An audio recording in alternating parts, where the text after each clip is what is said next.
Hello students, question number 27 from JEE Main 2023.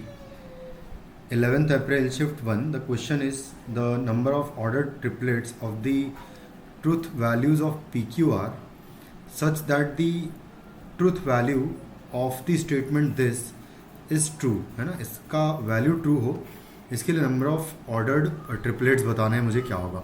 तो अगर मैं PQR की बात करूँ तो टोटल वैसे अगर देखा जाए तो हर एक के पास दो दो चॉइसेस हैं। अगर हर एक के पास दो दो चॉइसेस है तो 2 × 2 × 2 सबसे पहले तो total number of order triplets होंगे 8।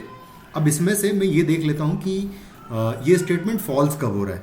तो ये स्टेटमेंट फॉल्स तभी होगा जब भाई ये क्योंकि ये कंडीशनल स्टेटमेंट है, कंडीशनल स्टेटमेंट फॉल्स तभी होता है जब ट्रू इम्प्लाइज फॉल्स होता है, यानी कि सेकंड स्टेटमेंट फॉल्स होना चाहिए और पहला स्टेटमेंट ट्रू होना चाहिए।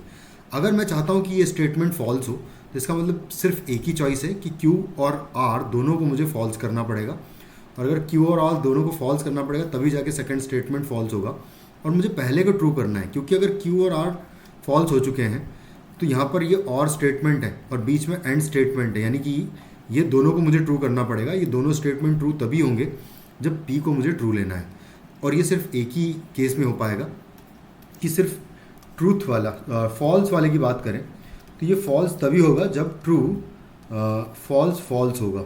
ऑर्डर ट्रिपलेट का वैल्यू कुछ इस तरीके से होगा, सिर्फ एक केस में ये फॉल्स आ रहा है, तो यानी कि टोटल 7 केसेस होंगे जिनमें कि इसका वैल्यू ट्रू आएगा। तो आपका आंसर इस क्वेश्चन का हो जाएगा 7। Thank you.